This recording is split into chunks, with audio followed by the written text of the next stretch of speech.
Hey guys, tonight we are going to travel back to a time when a flower was worth more than a house. A time of quiet canals, tall gabled roofs, and a peculiar gentle madness that swept through an entire nation. Now, full disclosure, you probably wouldn't survive this era.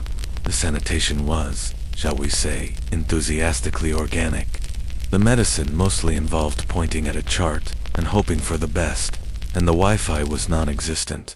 It was a tough time, but from a safe, comfortable distance, nestled in your bed, it's a wonderfully strange place to visit. So, before you get comfortable, take a moment to like the video and subscribe, but only if you genuinely enjoy what I do here. It's always lovely to see you come back, and if you have a moment, I'd love to know where in the world you're listening from, and what time it is for you. It's a nice way for us all to feel connected in this quiet space. Now dim the lights, maybe turn on a fan for that soft background hum, and let's ease into tonight's journey together. Asterisk, the first thing you feel isn't the ground beneath your feet, but a gentle, rhythmic sway. It's the feeling of a small boat coming to rest against a wooden dock. A soft bump, a creak of rope, and the motion ceases. You're here. The air is cool and damp, carrying the scent of wet stone, distant wood smoke, and the faint, briny smell of the sea. It's early morning in Amsterdam, sometime in the 1630s, and a fine mist hangs over the canals, blurring the edges of the world and muffling all sound. It's as if the entire city is still half asleep, whispering its secrets into the fog. Asterisk, you step out onto the dock, your modern shoes feeling strangely out of place on the dark, slick planks. The wood is worn smooth by centuries of footsteps, of sailors and merchants and fishmongers. You can almost feel the echo of their hurried steps beneath your own slow, curious pace. You're on the edge of a canal, one of the countless waterways that serve as the city's arteries. The water is the color of dark tea, perfectly still, except for the lazy ripples left by your boat. In it, the reflection of a tall, narrow house shimmers, its gabled roof pointing a crooked finger toward a pale, hazy sky.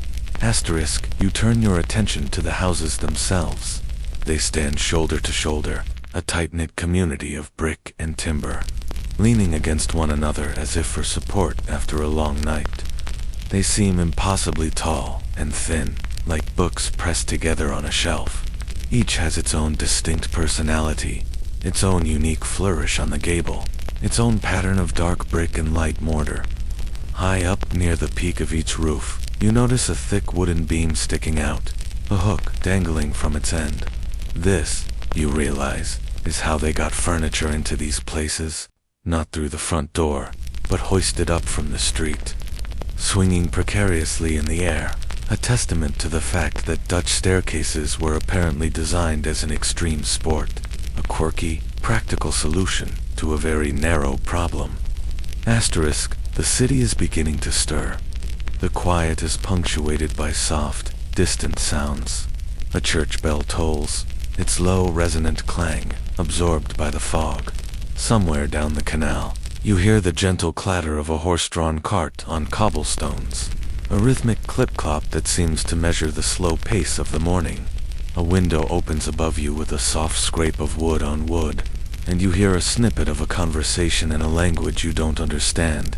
The words melodic and guttural at the same time. It's the sound of life, but a life lived at a different tempo, a lower frequency. There are no engines, no sirens, no electronic hums, just the organic, gentle symphony of a city waking up. Asterisk, you begin to walk, your footsteps a soft echo in the narrow street. The air is thick with the smell of coal smoke from 1,000 hearths, a scent that's both sharp and comforting. It mixes with the aroma of baking bread wafting from a nearby bakery, a warm, yeasty promise that cuts through the morning chill. And then there's the other smell, the one that's always present, lingering just beneath the surface, the canals themselves. It's an earthy, damp scent, a mix of water, mud, and centuries of life. Historians still wonder if the people of the Golden Age were simply immune to this potent brew. or if their definition of fresh air was just significantly more flexible than ours. For you, it's just another layer of this strange and fascinating world. A grounding note in the city's complex perfume. Asterisk, you pass a merchant, a stout man in a dark, heavy wool coat and a stiff white ruff that looks profoundly uncomfortable.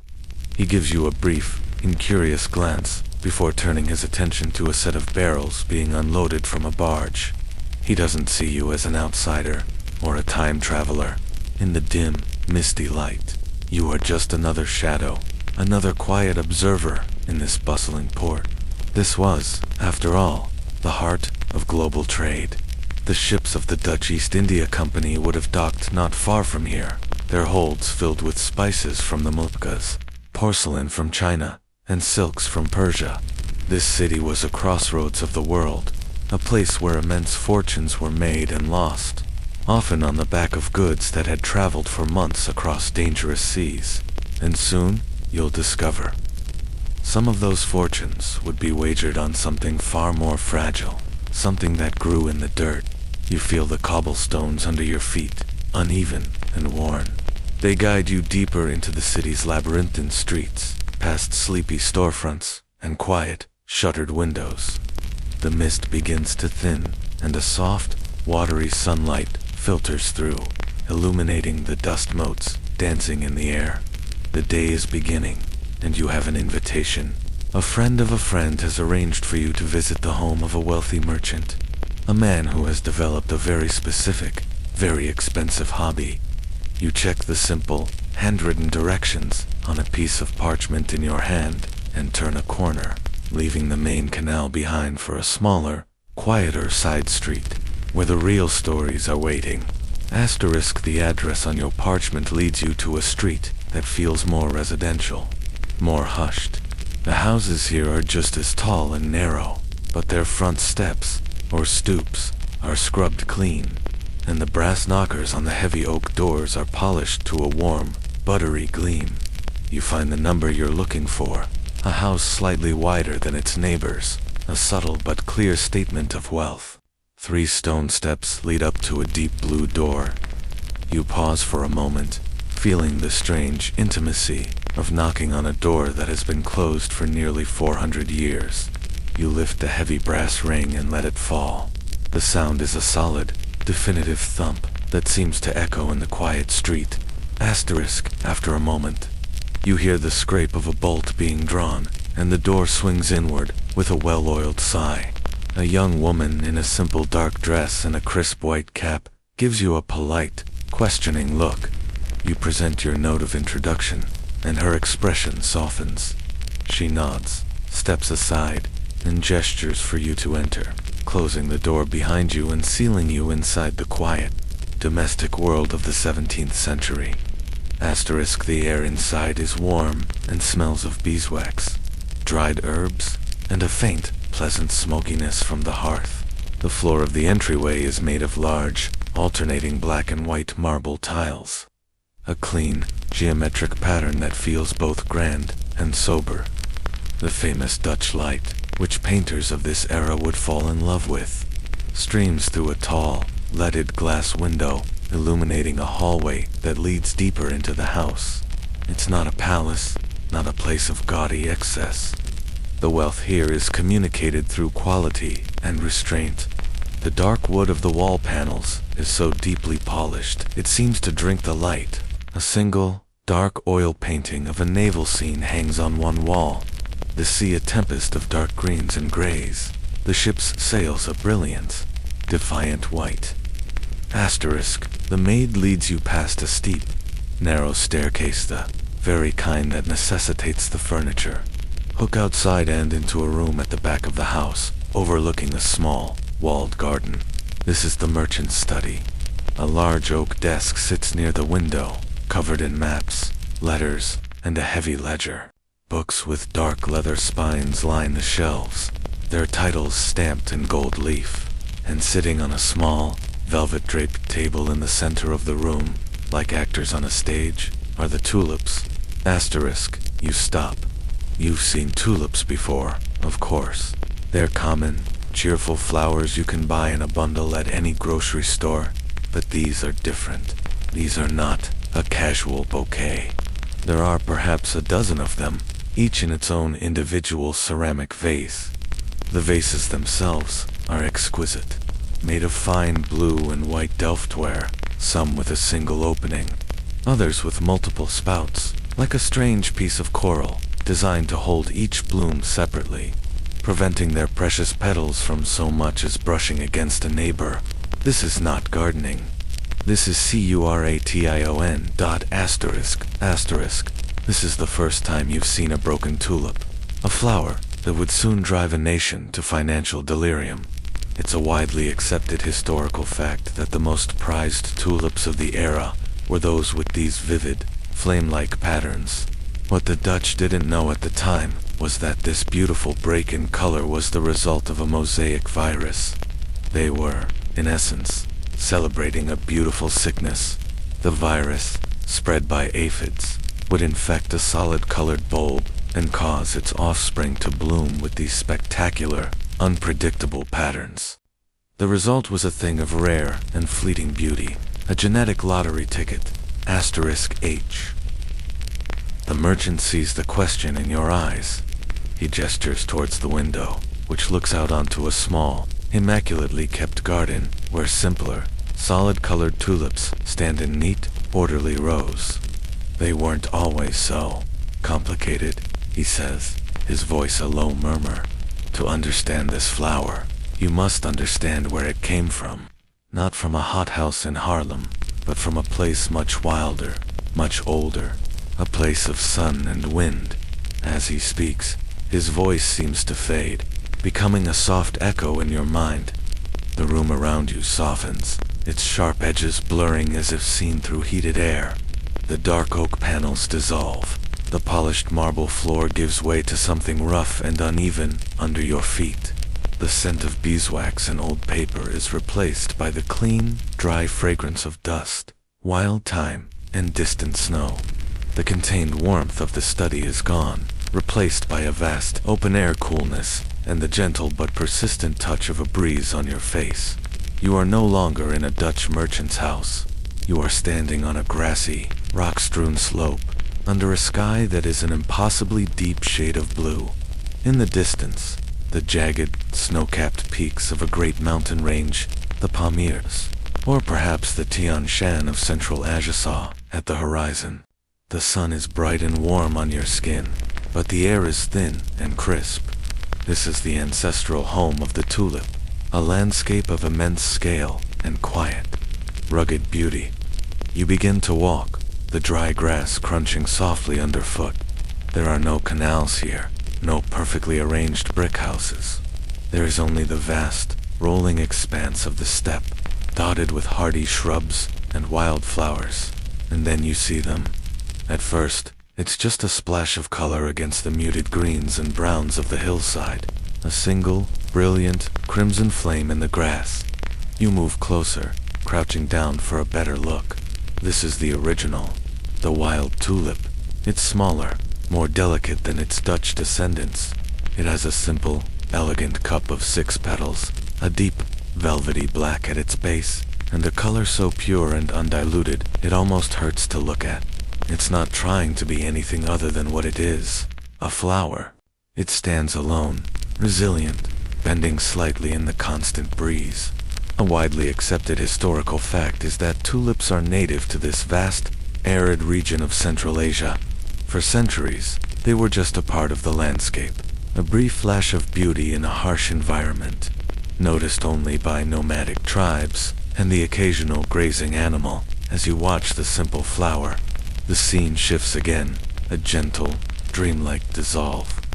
You are now in a walled garden, sheltered from the wind. The sun is warmer, the air heavier, scented with jasmine and roses. Intricate blue and turquoise tiles line the walkways, and the sound of trickling water from a marble fountain fills the air. This is a garden in the heart of the Ottoman Empire. Here, the tulip is no longer a wild thing. It has been brought down from the mountains, cultivated and adored. The sultans, particularly Suleiman the Magnificent, were utterly captivated by it. They held lavish tulip festivals in the spring, commissioning poems and paintings in its honor. This is where a quirky, lesser-known detail of the tulip story emerges. Its very name is a product of this cultural adoration. The flower's shape, with its gracefully curved petals, was thought to resemble the folds of a turban. The Persian word for turban is dalband, which, through a game of linguistic telephone across Europe, eventually became tulip. You look around the garden and see the motif everywhere, carved into stone, painted onto ceramic tiles, woven into the pattern of a heavy silk robe worn by a passing courtier. The flower wasn't just decoration, it was an icon, a symbol of beauty, wealth, and the divine. You see a figure in the garden, a European man with a scholar's thoughtful expression. He is carefully examining the flowers, making notes in a small leather-bound book. He seems out of place here, a visitor from another world. He is one of many who came to the Ottoman court, and it's through men like him that the tulip began its slow migration west. Historians still debate the precise journey of the first bulbs to the Netherlands. The most famous story credits Ogier Ghiselin de Busbecq, an ambassador for the Holy Roman Emperor, who sent a shipment of bulbs and seeds to Vienna around 1554. But was his the only path? Or did Venetian spice merchants, plying their trade routes, carry a few precious bulbs back in their pockets? Small, unrecorded transactions that quietly planted the seeds of a future mania. You watch as the scholar carefully wraps a few small, unassuming brown bulbs in a soft cloth, tucking them into his satchel. It's a quiet, insignificant moment, a botanist collecting a sample. But you know it is the beginning of everything. The scent of jasmine fades, the sound of the fountain recedes, the warm Turkish sun cools and dims, and you feel the solid wood floor beneath your feet once more. You are back in the merchant's study in Amsterdam. The light from the window is pale and watery. The merchant is just finishing his thought. And from those simple, wild beginnings, he says, gesturing to the impossibly vibrant, flame-streaked flower on the table, we have this, perfection. You look at the viceroy again, and now you see, not just a flower, but the end of a long, long journey. A journey from a windy mountainside, through an emperor's garden, across a continent, to arrive here, in this quiet room, transformed into a fragile, priceless commodity. You linger in the merchant's study for a little while longer, observing the quiet reverence he and his visitors have for the flowers. The conversation is soft, spoken in hushed, serious tones. It's less like listening to gardeners, and more like listening to art critics at a gallery opening. They don't discuss soil acidity or sunlight. They discuss the purity of the white, the exact feathering of the crimson break, the elegant form of the cup. You are witnessing the birth of a very niche, very sophisticated subculture. The merchant, seeing your continued fascination, suggests you visit a place where the true connoisseurs gather. He gives you a new address, a place not far from here, and with a polite nod of thanks, you step back out into the cool, damp Amsterdam air. The streets are busier now. The morning mist has mostly burned off, and the city is fully awake. The clatter of carts is louder, the calls of street vendors sharper. You navigate the narrow lanes, the scent of the canals a constant companion, until you arrive at a townhouse that looks much like the others, distinguished only by a small, discreet sign bearing the name of a horticultural society. You step inside, and the world changes again. This isn't a home. It's a clubhouse for the obsessed. The front room is filled with men in dark, sober attire, their faces a mixture of scholarly intensity and childlike delight. They are the leaf heavers, the lovers of tulips. They are not necessarily the wealthiest traders, but they are the most passionate. These are the botanists, the collectors, the men who know the lineage of a particular bulb the way a horse breeder knows, the bloodline of a champion stallion. The air in the room is thick with the sweet, peppery scent of the tulips themselves, which are displayed with even greater care than in the merchant's home. They sit on long tables, each in its own vase, with a small, handwritten card placed neatly in front of it. And this is where you encounter the most wonderfully quirky detail of the entire phenomenon: the names. The Dutch gave their prized tulips the most fantastically poetic and grandiose names. It was a crucial part of the flower's appeal, turning a simple plant into a character in a grand drama. You walk slowly along the tables, reading the cards. You see the legendary Semper Augustus, a name that sounds like it belongs to a Roman emperor, not a flower. It's famous for its deep blood-red flames on a pure white background, and it is, at this moment, the most expensive and sought-after bulb in the world. You see an Admiral Van Leefkin, a Generalissimo, a Schoonlammertje, which translates to pretty little lamb, a touch of gentle sweetness amidst the military grandeur. It's a widely accepted historical fact that this naming convention was an essential part of the tulip trade. A good name could add significantly to a bulb's value, lending it an air of prestige and personality that made it easier to sell. It was branding, 17th century style. You watch as two men, their heads bent close together, examine a single bloom through a magnifying glass. They are not looking at the flower as a whole, but at the minute details of its coloration. One of them, a thin man with ink-stained fingers, is gesturing excitedly at the edge of a petal. The feathering, he whispers, is it not perfect? So fine, so delicate. Not a smudge, nor a bleed in the color.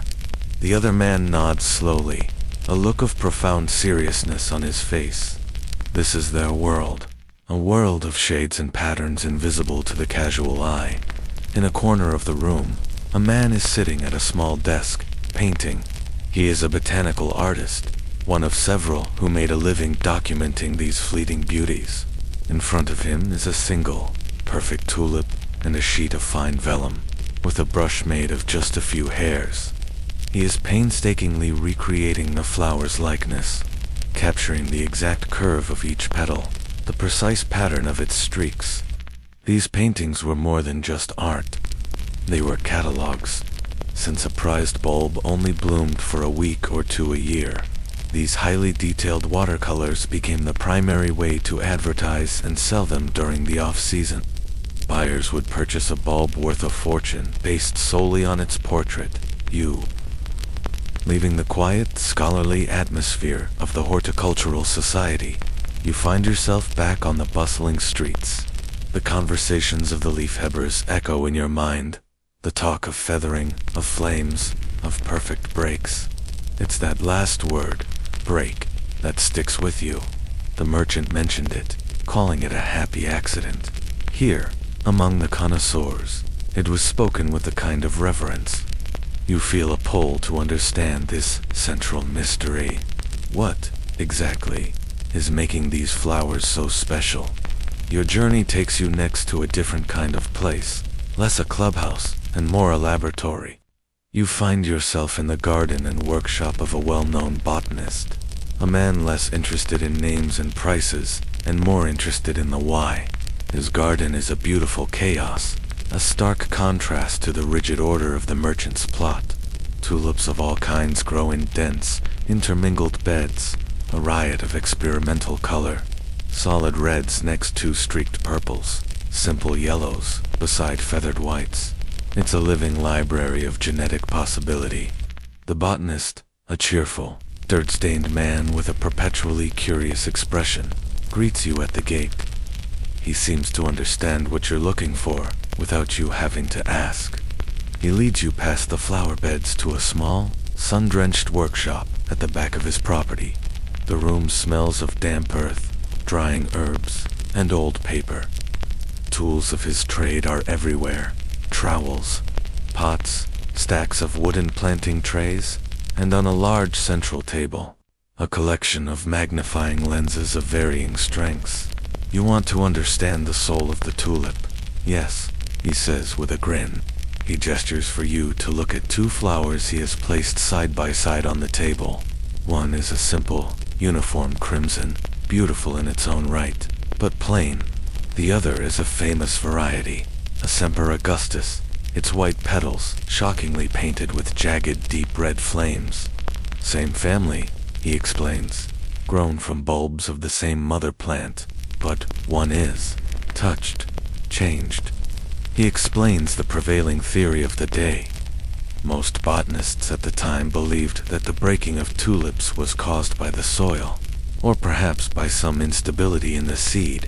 They thought that by over-fertilizing or constantly moving the bulbs, they could encourage this beautiful variegation. It's a widely accepted historical fact that for decades, no one understood the true cause was a virus. Growers would try all sorts of strange techniques, from adding paint, pigments to the soil, to mixing in plaster and refuse, hoping to induce the coveted patterns. Of course, none of it worked. The breaking remained a frustratingly unpredictable act of nature. The botanist picks up one of the broken tulips and gently pulls off a single petal. He places it under a powerful magnifying lens and invites you to look. You lean down, one eye closed, and the world of the petal fills your vision.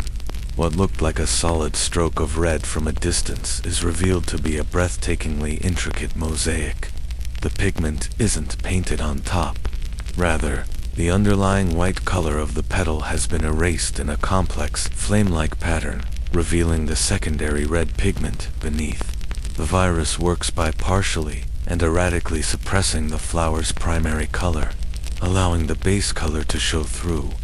This is why the patterns were so unique and impossible to replicate reliably. We call it rectification, the botanist says, standing back, as if the flower is correcting itself into a more beautiful form. A foolish idea, I think. It seems more like a sickness. No, this is a remarkably prescient observation. It's a lesser-known but fascinating detail that the broken tulips were, in fact, weaker than their solid-colored parents. The virus that made them beautiful also made them more fragile. Their bulbs produced fewer offshoots and were more susceptible to rot. The most beautiful flowers were often the most difficult to keep alive, a fact that only added to their rarity and, therefore, their value. Their beauty was literally the beauty of a fever. You spend the afternoon with him as he works, asking questions. You learn about the different kinds of breaks, the fine feathering at the edges of the petals, the dramatic flames shooting up from the base. He shows you how he carefully separates the small offshoot bulbs, the offsets, from the mother bulb after the growing season. This was the only way to propagate a particular broken variety. Tulips grown from the seeds of a broken flower would revert to a solid color, the virus not being passed on genetically. This biological fact was the engine of the whole market. A beautiful broken tulip could not be created on demand. It could only be found by chance and then cloned. Slowly and painstakingly, one bulb at a time, year after year. And here is the greatest mystery of all, the botanist says, holding up a small, lumpy, brown bulb. It looks like an onion, utterly unremarkable. This little thing, he says, weighing it in his palm, is from my finest Admiral Van Horn. It will produce a flower of breathtaking beauty, worth more than this entire house. Its neighbor, grown in the same soil, will produce a simple red flower, worth less than a loaf of bread. But looking at them now, can you tell the difference? You look at the two bulbs. They are identical. There is no outward sign of the beauty, or the sickness, or the immense monetary value contained within. It is an act of pure faith. This leads to the great, unresolved question that plagued the era. Was there any way to know what a bulb would produce before it bloomed? Buyers and sellers alike dreamed of a method to identify a prized bulb in its dormant state. They would weigh them, measure them, even smell them, looking for some secret sign. But there was none. Until the flower opened, its true nature and value remained a complete mystery. It was this uncertainty, this gamble, that transformed a simple horticultural trade into a hotbed of speculation. You are buying not a flower, but a possibility, a promise, wrapped in a dry, papery skin. As you leave the botanist's garden, The sun is beginning to set, casting long shadows across the city.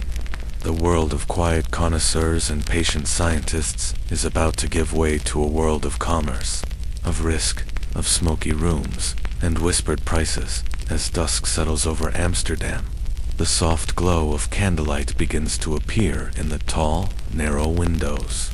The day's commerce of tangible goods, spices, cloth, grain is winding down, but the trade in tulips is just beginning its second shift. Your journey now takes you away from the quiet gardens and scholarly societies and into the heart of the city's social life, the tavern. You are guided not by a map, but by the sound of boisterous conversation and the rich, warm smell of beer and roasting meat, which spills out into the cobblestone street. You push open a heavy wooden door and are immediately enveloped in a wall of warmth, noise, and smoke. The air inside is thick and hazy, swirling in the light of dozens of tallow candles and a large, crackling fire in the hearth. The low-beamed ceiling makes the room feel crowded and intimate, and every table is packed with men. Sailors, merchants, artisans, and clerks all sit elbow to elbow, their faces ruddy in the firelight. This is where the city comes to unwind, to gossip, to make deals, and, increasingly, to trade flowers. You find a small, unoccupied space at a long wooden table in a corner, ordering a simple clay mug of beer from a passing barmaid. From this vantage point, you can observe the room. At first, it seems like any other busy tavern.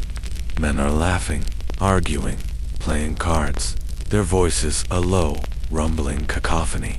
But, as you listen more closely, you start to pick up on the specific vocabulary of the tulip trade.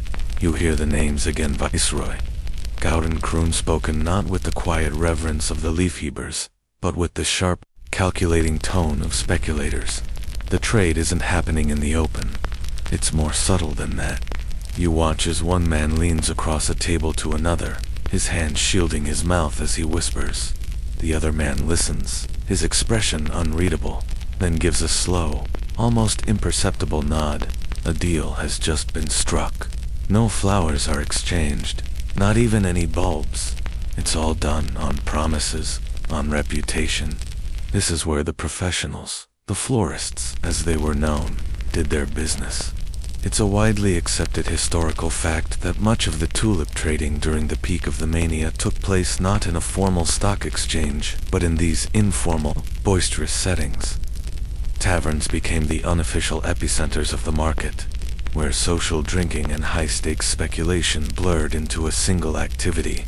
You notice a group in the center of the room that seems to be the focus of the tavern's energy. Here, the trading is more formalized.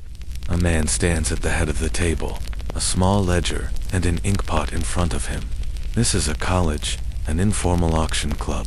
A seller would offer a bulb, or a bed of bulbs, and the auctioneer would take bids. But in a quirky, distinctly Dutch twist, the process was often a silent one. The men would write their bids on small slates, passing them up to be recorded. Deals were often sealed, not with a shout or a gavel, but with a simple handshake and the clinking of mugs. It was a gentleman's game, at least on the surface. You see a young man, barely out of his teens, his hands stained with the ink of a clerk, nervously bidding against a portly, well-dressed merchant. He's clearly out of his depth, his face pale with a mixture of excitement and terror. Amidst the boisterous energy of the tavern, the grand pronouncements of fortunes made, and the dizzying sums being whispered back and forth, you feel a desire for something tangible. All the trading you've witnessed has been abstract promises on paper, handshakes, a currency of pure belief. You want to feel what it's all about, to hold a piece of this strange world in your own hand. You're not here to speculate, or to make a fortune. You're here to understand. Asterisk, you quietly leave the main room of the tavern, where the high-stakes colleges are in full swing, and find your way to a smaller, less crowded side room. Here, the atmosphere is calmer. This is where the lower-tier trade happens, away from the big players. In this room, they trade in lesser-named varieties, in single bulbs. and in the small offshoots that a professional grower might sell to a hobbyist. You see growers with muddy boots sitting next to city dwellers looking to start a small garden. It feels more grounded, more connected to the earth. Asterisk, you approach a man sitting by himself at a small table. He has a sturdy wooden box in front of him, and from the conversations you overhear, you gather he is a grower from just outside Harlem, the epicenter of tulip cultivation. He is not a flashy salesman. He has the quiet, patient demeanor of someone who works with the seasons, his face weathered by the sun and wind. He nods a simple greeting as you approach. Asterisk, you ask, in a low voice, if he has any bulbs for sale. Not a famous admiral, not a legendary general, just a simple, good tulip. A small smile plays on his lips. He seems to appreciate the humble request. He opens his box, and inside, nestled in soft, dry straw, are dozens of bulbs. They are all shapes and sizes, from the large fist-sized mother bulbs to the tiny thumb-sized offshoots. The air fills with the dry, earthy, slightly sweet scent of dormant life. Asterisk, he picks one out for you. A gel croon, he says. A yellow crown, a good strong flower. No break, but a fine, clear color, honest. He rolls the bulb into your waiting palm, and then you feel it. The reality. It's surprisingly heavy for its size, dense and solid. The outer skin is a papery rust-colored tunic, dry and crackling to the touch, like old parchment. It's slightly rough, and you can feel the faint ridges where the layers of the bulb meet beneath the surface. At the bottom is a flat, hard plate where the roots will one day emerge. And at the top is a sharp, pointed tip, a tiny spear of potential reaching for the sky. It feels ancient and alive, a compact package of future beauty. Asterisk, this simple act holding a common bulb grounds the entire experience.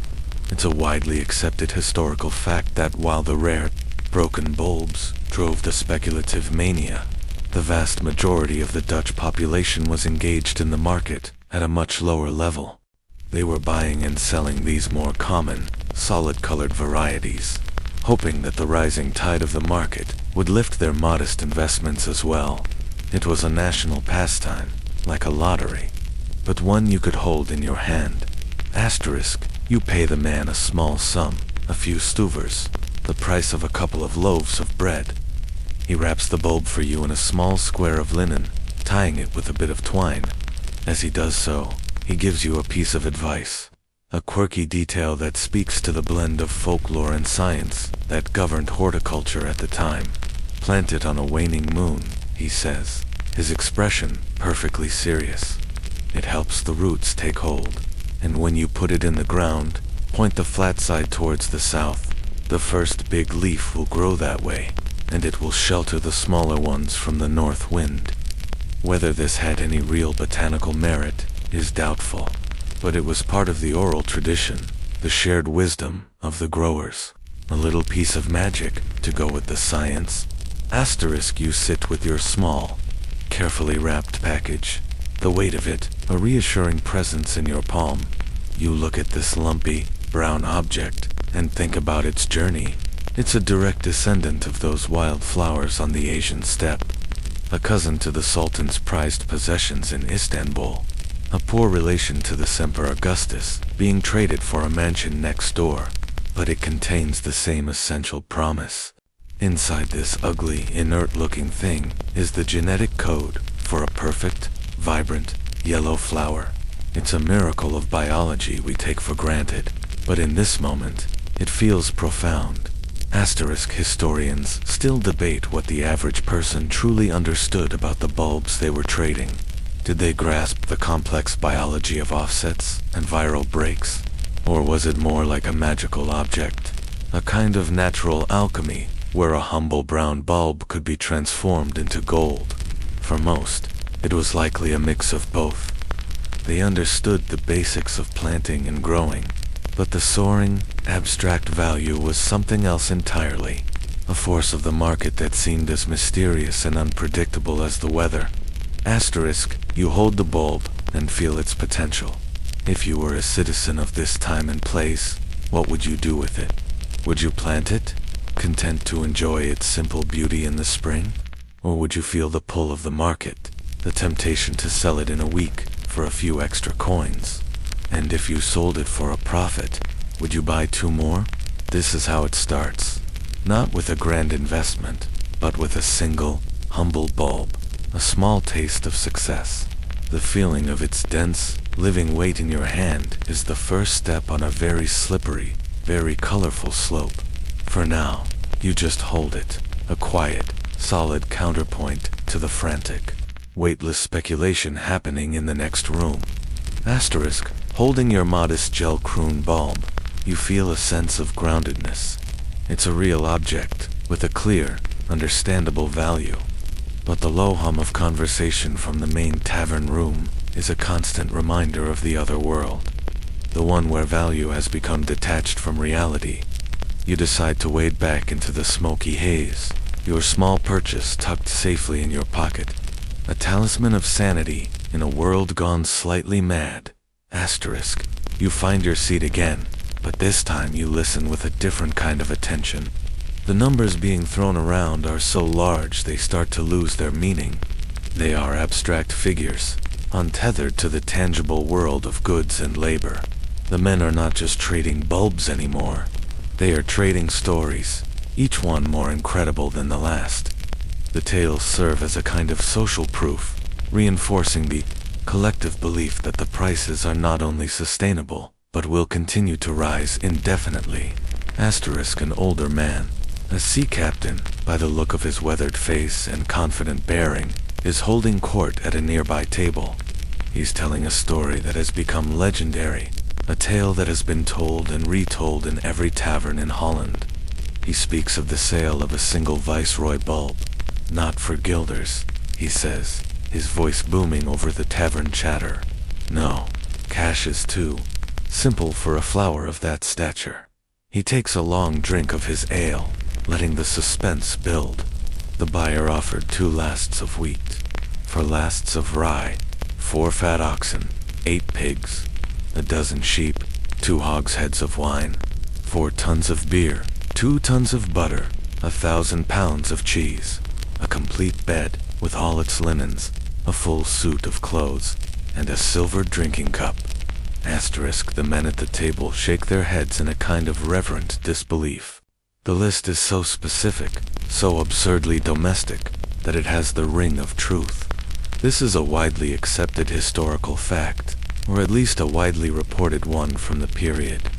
This precise list was recorded in chronicles of the Tulip Mania, offered as the prime example of the market's excess. Whether a single, specific transaction like this ever occurred exactly as described is a matter of historical debate. But the story itself was a powerful piece of market propaganda. It established a new kind of value, measuring a flower not in currency, but in the entire contents of a comfortable life. Asterisk, the captain's story is met with another, this one from a weaver, his hands still showing the faint stains of blue dye. He tells of a farmer who owned a small plot of land just outside the city walls. On that land grew a single, magnificent Admiral van der Eyck. A wealthy merchant from Antwerp coveted the bulb. The farmer, a shrewd man, refused gilt. Instead, he traded his single flower for 12 acres of prime farmland. He literally traded a root for roots, swapping a few square inches of his garden for a vast expanse of productive land. The weaver telling the story sighs. He never has to work another day in his life. All from one flower. Asterisk, the most absurd and quirky detail you overhear is a cautionary tale, told with a grim chuckle.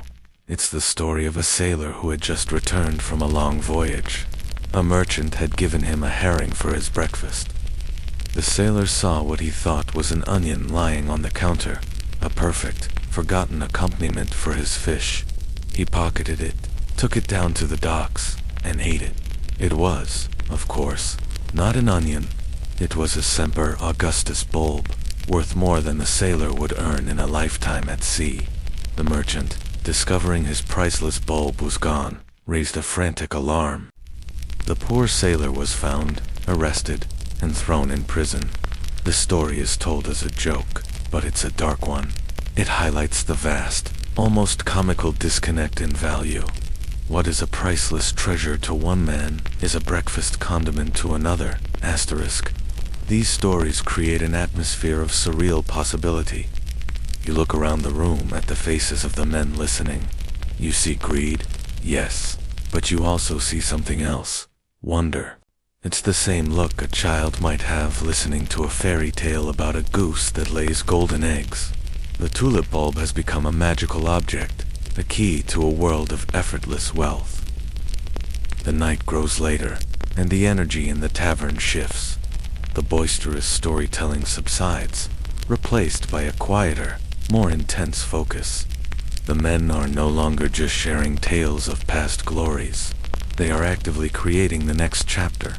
And as you watch, you notice a fundamental change in the way they trade. The physical bulbs, which were already a rare sight in these tavern deals, have vanished entirely. Even the idea of them seems to have become an inconvenience. The trade has ascended to a new level of abstraction.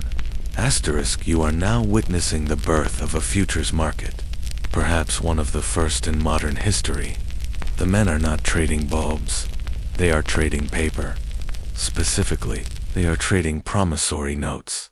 A grower, who knows he will have a certain number of bulbs ready to be lifted from the ground in June, can sell them now, in the dead of winter, for a guaranteed price. The buyer, in turn, receives not a bulb, but a piece of paper, a contract, promising delivery in a few months' time. This innovation pours fuel on the fire. It detaches the trade completely from the slow, patient rhythms of the agricultural year. You no longer need to be a gardener or have any knowledge of horticulture. You don't need a plot of land or a greenhouse. All you need is a bit of cash, or even just credit, and the nerve to sign your name on a piece of paper. This is a widely accepted historical fact.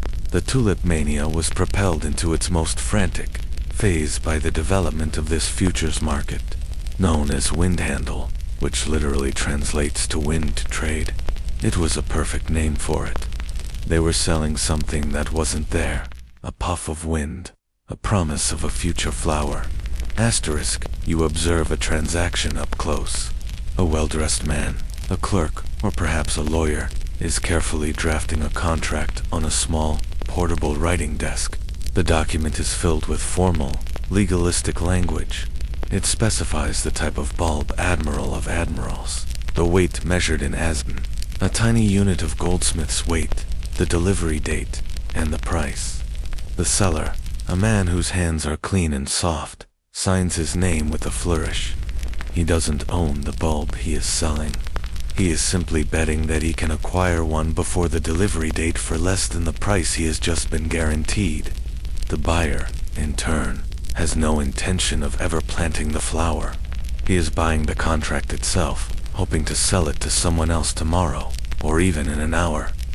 For a higher price, the bulbs themselves have become almost irrelevant.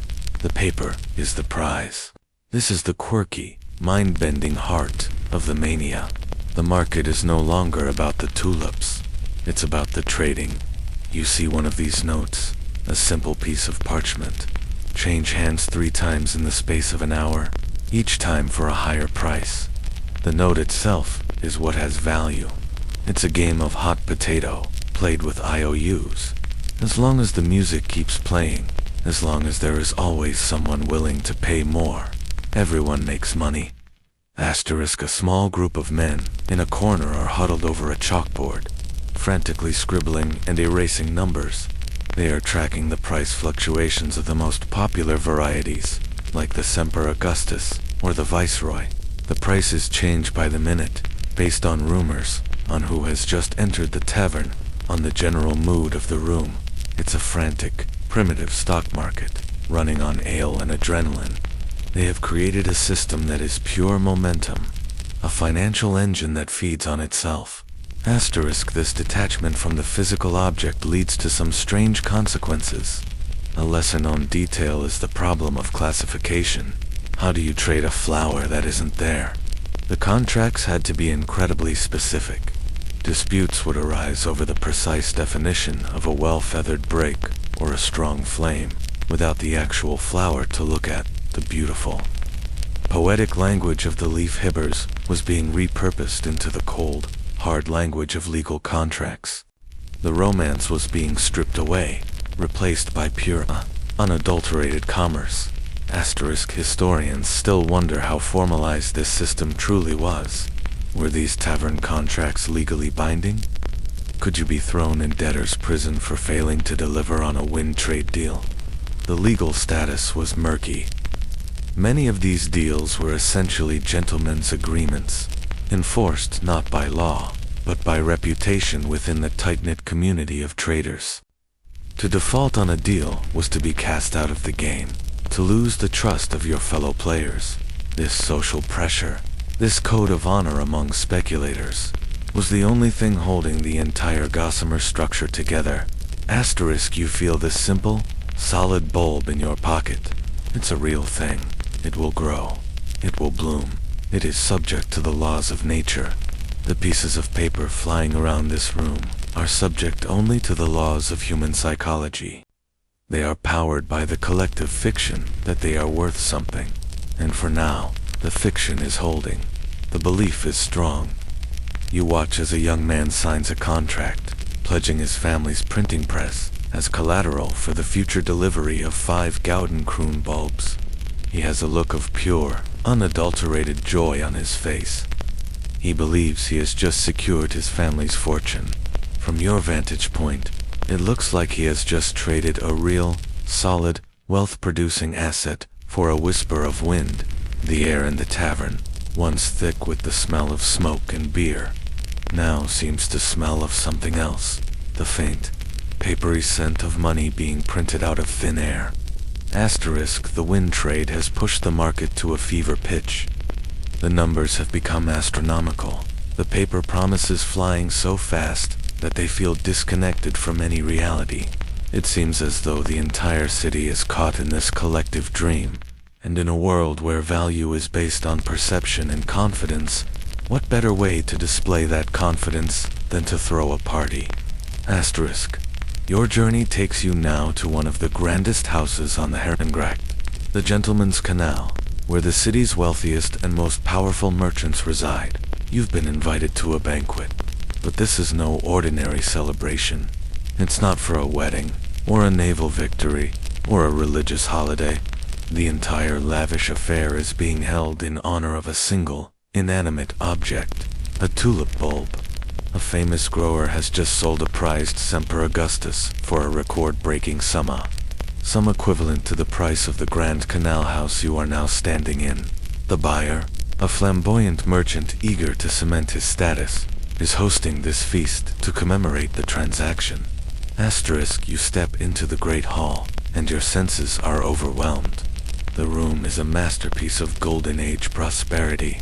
The floors are a dizzying pattern of black and white marble.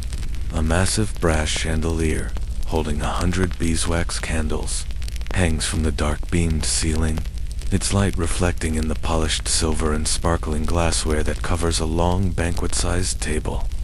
The air is thick with the rich, complex aromas of roasting meats, exotic spices like nutmeg and clove, and the expensive perfume worn by the guests. This scene of immense luxury and consumption is a widely accepted historical fact of the era. Banquets like these, immortalized in the Pronkstilven, or ostentatious, still-life paintings, were a way for the Dutch elite to display their wealth and success. The guests are a perfect cross-section of the new floral aristocracy. You see the soberly dressed leafheavers from the Horticultural Society, looking slightly uncomfortable amidst the opulence, clustered together and speaking in low tones about the bulb's perfect flame. You see the boisterous tavern traders, their faces flushed with wine, laughing loudly and slapping each other on the back. And you see the true merchant princes, the men who control the city's trade, dressed in black velvet and silk, their stiff, white ruffs looking like plates of armor around their necks. They are all here, united in their worship of the tulip. Asterisk. And where is the guest of honor? There, in the very center of the long table, it sits. The Semper Augustus bulb. It hasn't been planted. It hasn't even been delivered yet. This is just a symbolic stand-in. It rests on a small velvet cushion, which in turn is placed on an ornate silver platter. It is surrounded by a ring of actual, blooming, but much cheaper tulips, like a king surrounded by his court. The guests approach it with a hushed reverence, peering at the lumpy, brown object, as if it were a holy relic. It is the most underwhelming, most absurd centerpiece for a feast you could possibly imagine. A root vegetable on a pillow. This is the quirky, almost surreal detail that perfectly captures the madness of the moment. A banquet for a bulb. Asterisk. Servants, in crisp livery, move silently through the room, pouring wine from silver ewers and offering trays of delicacies. You taste a pastry filled with spiced mincemeat, a bite of candied ginger, a sip of sweet French wine.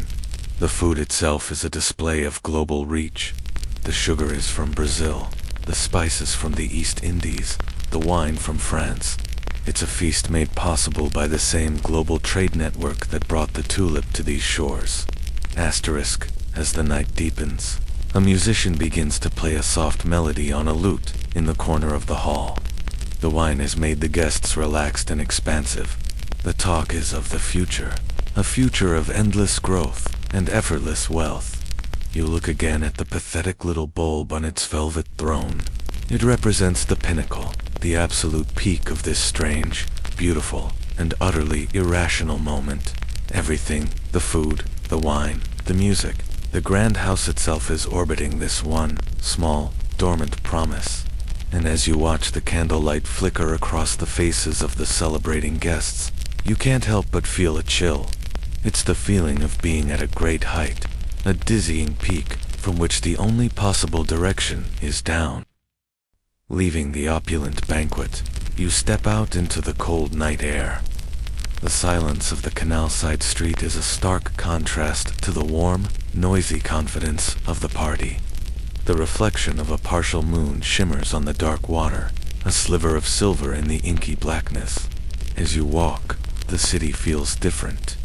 The story of the Semper Augustus banquet has spread like wildfire.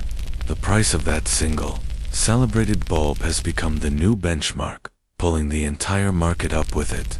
The mood is no longer just optimistic, it's euphoric. It feels as though the rules of economics have been suspended. Asterisk. Your journey continues over the next few weeks. Moving through the early days of February 1637, you return to the taverns, the clubs, and the informal exchanges on the city's bridges. The wind trade is at its absolute zenith. People are trading contracts on bulbs that won't be planted for another year, speculating on the theoretical offspring of flowers that have yet to bloom. Fortunes are being made and lost in the space of a single afternoon, all on paper. Asterisk. But then, you begin to notice something. It's not a sudden event. It's not a crash. It's something far more subtle. A slight change in the atmosphere. A quiet shift in the collective mood that you can feel more than you can see. It starts in Harlem, the heart of the trade. There is a routine auction, one of many that happens every week. But on this particular day, a prominent buyer, a man known for his deep pockets and bullish confidence, fails to appear. His absence is noted. A few of the lots go for slightly less than expected. It's nothing dramatic, but it's a crack in the perfect facade of endless growth. Asterisk. A few days later, you are back in your familiar smoky tavern in Amsterdam. The room is as crowded as ever, the noise just as loud, but the conversations are strained. There's a new, nervous edge to the laughter. You see a man trying to sell a contract for a dozen Viceroy bulbs. A month ago, he would have been mobbed with buyers. Tonight, he finds none. He lowers his price.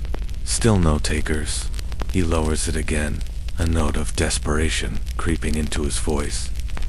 The men at his table suddenly find their mugs of beer intensely interesting. They avoid his gaze. No one wants to be the first to buy on a falling market.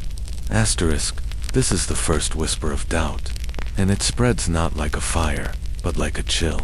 The very thing that powered the market on the way up, human psychology, now begins to work in reverse. The stories change. Instead of tales of fabulous wealth, you start to hear rumors. A merchant in Alkmaar has defaulted on his contract. A prominent grower in Haarlem is refusing to honor the prices he agreed to in the winter. The widely accepted historical fact is that the collapse of the market began not with a single catastrophic event, but with a series of these small, localized defaults. The chain of trust, which held the entire wind trade together, was beginning to rust.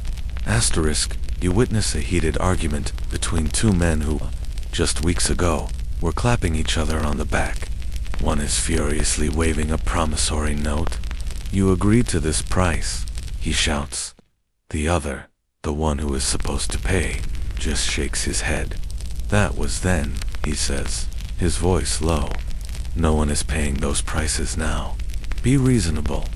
The concept of reasonable has suddenly returned to the conversation, and its reappearance is terrifying to everyone in the room. The magical belief is evaporating. The emperor, everyone is slowly realizing, is not wearing any clothes. Asterisk, a quirky and tragic detail from this period is the sheer speed at which fortunes were wiped out, because so many people were trading on credit, leveraging their homes, businesses, and life savings. They had no cushion to absorb the fall. A man who was, on paper, one of the wealthiest citizens in Amsterdam on Monday, could be utterly bankrupt by Friday. He hadn't lost any physical assets. The piece of paper in his strongbox was the same. What had vanished was the collective belief in its value. It was a mass hallucination, and the city was slowly, painfully waking up. Asterisk, historians still debate the specific trigger for the crash. Was it the Haarlem auction? Was it a group of savvy investors who decided in secret to cash out at the peak? Was it a sudden outbreak of the plague in the city that spooked the market? Or was it simply that the prices had reached a level of such patent absurdity that the bubble had to burst under the weight of its own ridiculousness? There was likely no single cause. It was a confluence of factors, a critical mass of doubt that finally tipped the scales from greed to fear. Asterisk, you see the young clerk who had so joyfully pledged his family's printing press for a handful of contracts. He is sitting alone in a corner, his face ashen. The look of triumph is gone, replaced by a hollow, vacant stare of someone who has seen the abyss. He holds a stack of papers that are now, essentially, worthless. The men he needs to pay him are nowhere to be found, and the men he owes are closing in. The cozy, exciting tavern now feels like a trap. The warm fire in the hearth offers no comfort. The friendly chatter has been replaced by the tense, guarded whispers of men trying to figure out how to salvage something, anything, from the wreckage. The great party is over. The hangover is just beginning. Asterisk, the whispers of doubt you first heard in the tavern have now grown into a panicked roar that echoes through the streets of Amsterdam. Yet, the word crash doesn't quite capture the nature of what happens next. It's not a sudden, explosive bang. It's more like a great, heavy machine, grinding slowly, shudderingly, to a halt. The bubble doesn't burst. It deflates with a long, drawn-out, painful hiss. Asterisk, you watch the fallout over the coming days and weeks. The city is gripped by a quiet, desperate panic. The wind trade has completely ceased. No one is buying contracts. The only trade happening now is in blame and recrimination. You see men gathered in small, anxious clusters on the bridges and in the squares. Not to trade, but to commiserate, their faces etched with worry. They hold the same promissory notes that once represented their fortunes, but now the paper feels thin and worthless in their hands. Asterisk, the core of the problem is a vast, tangled web of debt. The man who owes you money owes money to someone else, who in turn owes money to another, and so on. The entire chain of credit has frozen. It's a widely accepted historical fact that the Dutch government was eventually forced to step in, but its response was hesitant and largely ineffective. They issued proclamations and formed commissions to try and untangle the mess. Their ultimate solution was to essentially nullify the wind trade contracts, suggesting that sellers and buyers try to settle privately for a small fraction of the agreed-upon price. This, in effect, legitimized the defaults, rewarding those who refused to pay and punishing those who had believed the promises were real. Asterisk. You follow a man you recognize from the tavern, the farmer, who had celebrated selling the rights to his viceroy bulbs. He has come to the city to collect his payment from the slick merchant who bought them. You watch from a distance as he stands on the stoop of a grand canal house, knocking on the door. The merchant finally answers, his face a mask of polite regret. You can't hear the words, but you can see the story in their gestures. The farmer, angry and confused, brandishes his contract. The merchant simply shrugs, holds up his empty hands, and gently closes the door, leaving the farmer standing alone on the steps, his life-changing fortune having evaporated into thin air. Asterisk. The collapse creates a cascade of personal tragedies.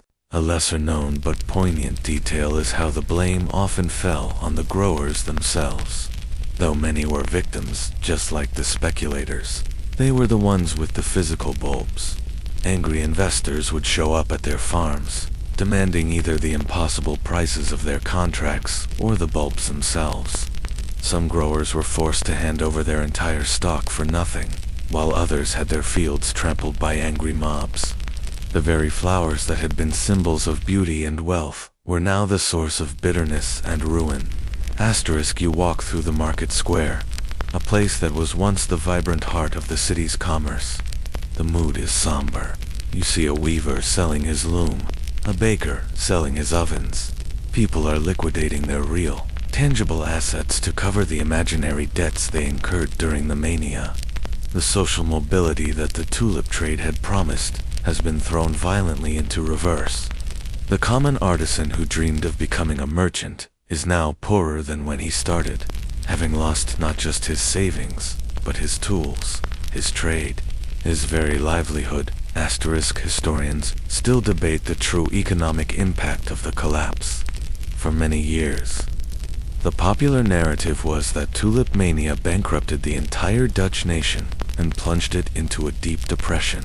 However, more recent scholarship suggests that while the crash was devastating for the individuals caught up in it, the speculators and professional traders, the broader Dutch economy, with its strong foundations in shipbuilding, fishing, and international trade, remained relatively robust.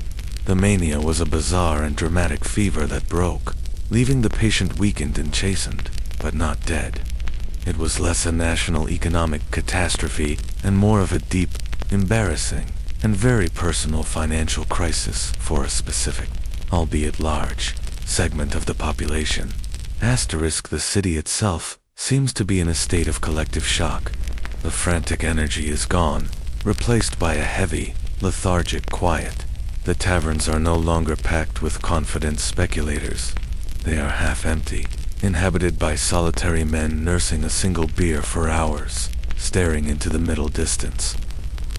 Weeks, and then months, pass. The frantic, agonizing period of the collapse gives way to a long, slow, and somber spring. The city of Amsterdam is trying its best to return to normal. The ships still arrive in the harbor, their holds full of timber and grain. The merchants still gather at the exchange, but now they trade in solid, respectable commodities. The word tulip is rarely spoken. It has become a kind of social taboo, a byword for folly and ruin. A story you wouldn't tell your children. Asterisk. You find yourself walking the same streets you first explored on that misty morning when you arrived. The city is physically unchanged. The tall, gabled houses still lean against each other. The canals still reflect the pale Dutch sky, but the feeling is entirely different. The city's confidence has been pricked. The swagger is gone, replaced by a more cautious, more sober demeanor. It's as if the entire populace has woken from a strange and vivid dream and is now blinking in the harsh light of reality, trying to piece together what was real and what was fantasy. Asterisk, you pass the tavern where so much of the frenzy played out. The door is open, but no boisterous laughter spills out. Inside, a few old men sit in the gloom, quietly playing cards. The chalkboard that once tracked the soaring prices of a Semper Augustus has been wiped clean. It's just a tavern again, a place for a quiet drink. Its brief, thrilling career as a stock exchange over and forgotten. Asterisk, and then, a strange and beautiful thing begins to happen. It is April.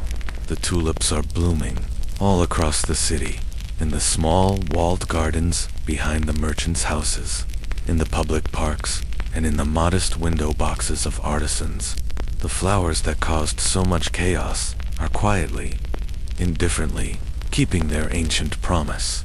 They push up through the damp earth, their green shoots unfurling, their buds swelling and then opening to the spring sun.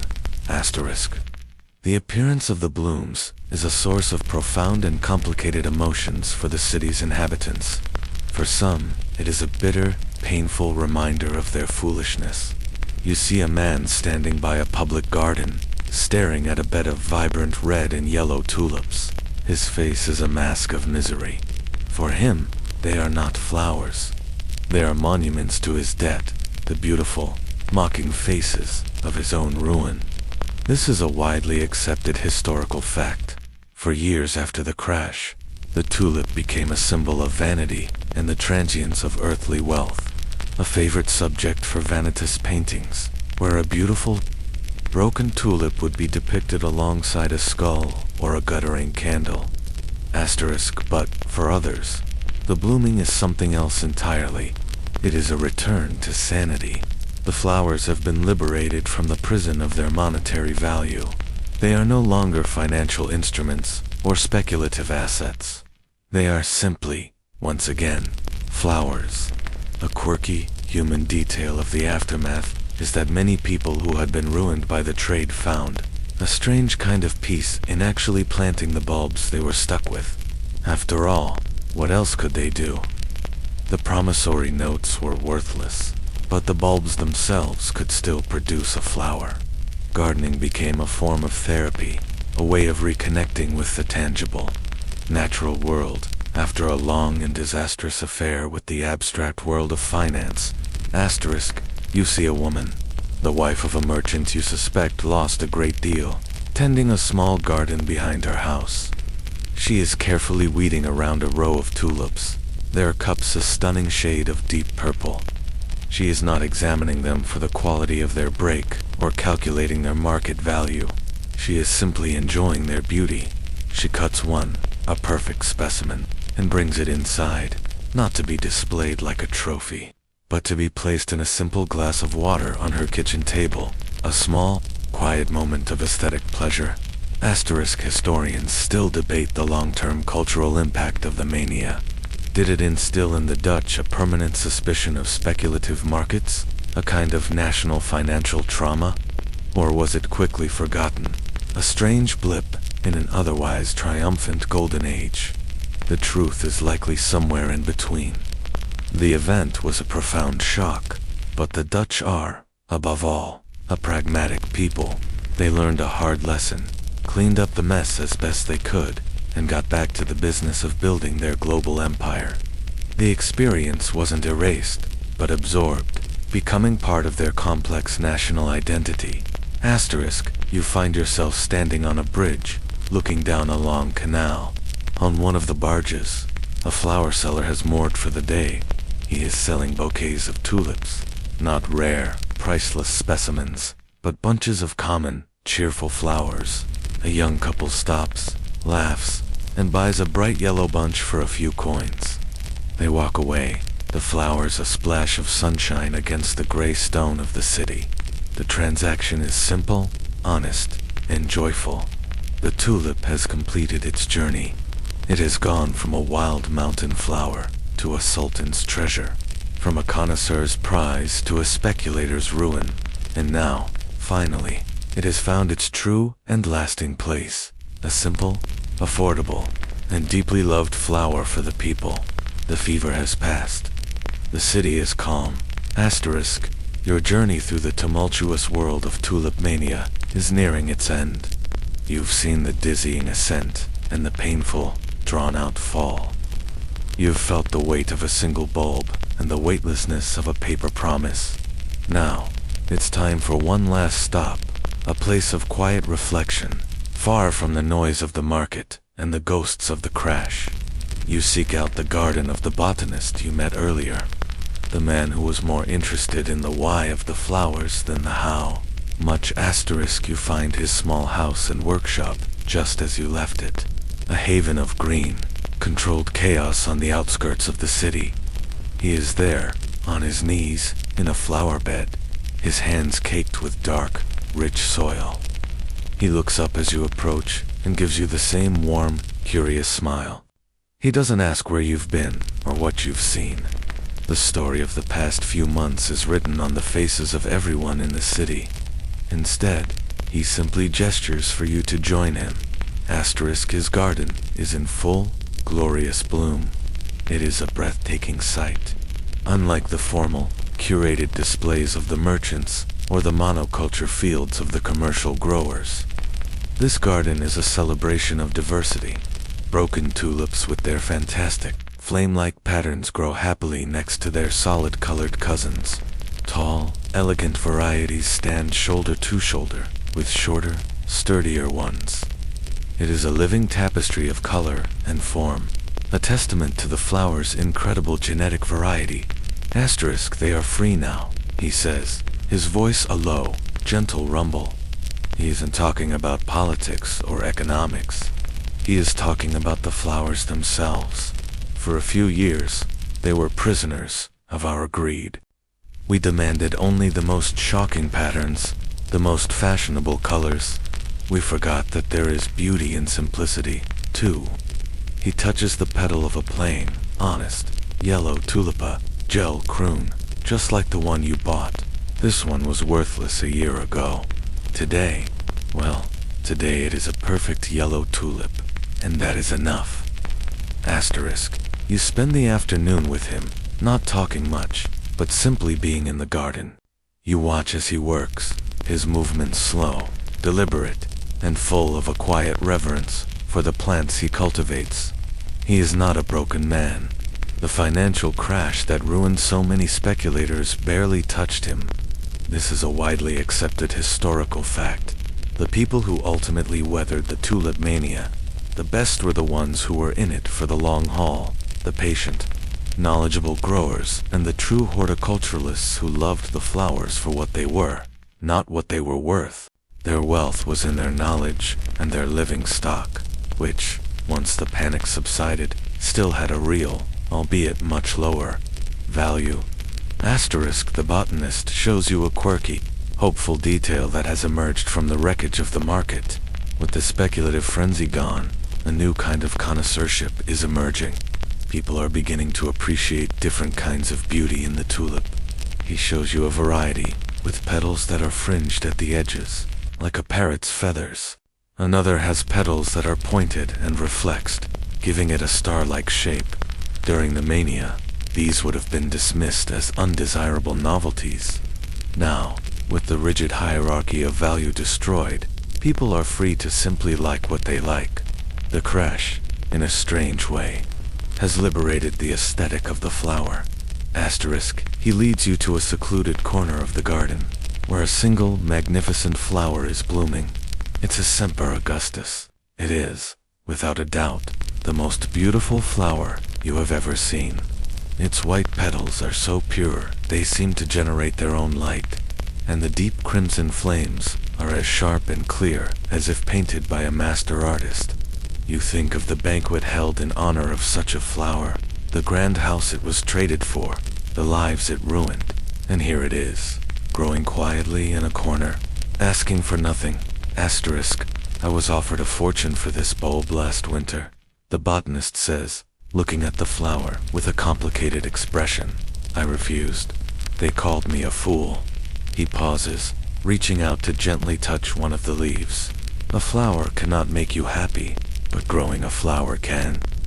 Historians still debate the ultimate legacy of the Dutch Golden Age, an era of incredible artistic, scientific, and commercial achievement that also contained this bizarre episode of collective madness. Was the Tulip Mania a defining feature, or just a strange footnote? Looking at this garden, you realize it might have been both. It was a product of the same forces that made the Golden Age possible: a global trade network, the accumulation of new wealth, a fascination with the exotic, and a restless, innovative spirit. The last of the sun's light bleeds away from the sky, leaving behind a deep, velvety twilight.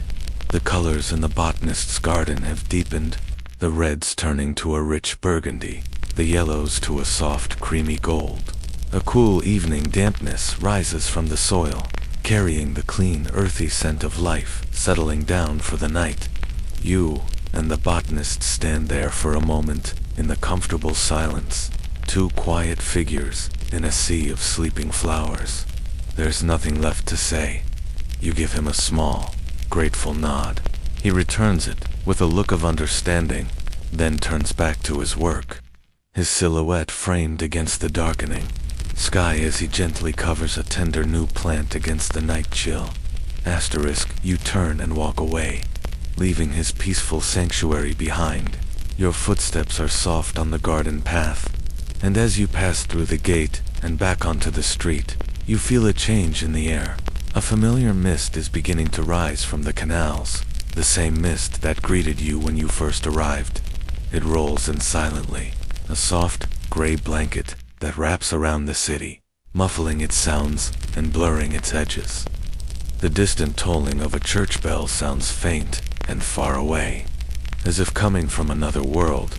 The cobblestones beneath your feet begin to feel less solid, less real. The tall, gabled houses on either side of the street seem to lose their sharp definition, their rooftops dissolving into the thickening fog. The warm yellow glow from a window becomes a hazy, indistinct blur. You are walking out of the story, and the world of the 17th century is gently, gracefully letting you go. You feel a sense of lightness, of weightlessness. The ground seems to fall away beneath you, and you are drifting now, floating slowly upward, looking down as the city of Amsterdam becomes a soft, abstract pattern of dark water and faint, scattered lights. You see the whole story laid out below you, a quiet map of your journey. There is the bustling harbor, the merchant's silent house, the smoky tavern, the grand canal where the banquet was held, and the dozens of hidden gardens where the tulips now rest. The flowers are all sleeping now, their petals tightly closed against the night. The bulbs, the source of so much joy and so much pain, are tucked safely in the cool, dark earth, gathering their strength for another spring. A widely accepted historical fact is that this cycle would, of course, continue. The Dutch love affair with the tulip never truly ended. The speculative fever broke, but the horticultural passion remained. The Netherlands would go on to become, and still is, the commercial heart of the world's tulip cultivation, a quiet, stable, and beautiful legacy born from a brief and spectacular madness. From this peaceful, drifting height, the chaos and the panic of the mania seem small. A fleeting human drama played out against the vast, patient backdrop of nature. And as you float further away, you think of the most prized flowers, the ones that drove the highest prices. It's a poignant, quirky detail of history that many of those legendary varieties, like the Semper Augustus, are now extinct. The very virus that created their unique, celebrated beauty also made their lineage fragile and weak. They were a fleeting perfection, a brilliant fever that burned itself out, leaving behind only paintings and stories. They exist now only in memory, just like the world you are now leaving behind. The last of the city's lights fade into the mist below. The echoes of the past grow silent. The story is over, Its players return to dust, their passions and panics just whispers in the long corridors of time. And so we are left to wonder, what other quiet manias, what other beautiful obsessions have been lost to time? Their stories never recorded, their fevers fading without a trace. Asterisk, the sensation of floating merges seamlessly with the feeling of stillness. The cool mist of the past dissolves into the quiet air of your own room. You are no longer drifting over a city of canals, but resting comfortably in your own bed. The journey is over. You are safe, you are still, and you are home. The past is quiet now, and so are you. Asterisk, the story is now complete. The path has been walked from beginning to end, from the misty docks of a city on the rise, to the quiet peace of a garden in the aftermath. The fever has broken, the flowers are sleeping, and the past has been gently laid to rest.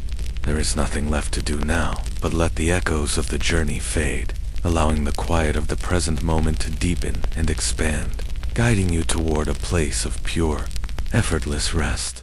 Asterisk, your breathing is slow and steady, a gentle, rhythmic tide rising and falling in the stillness of your room.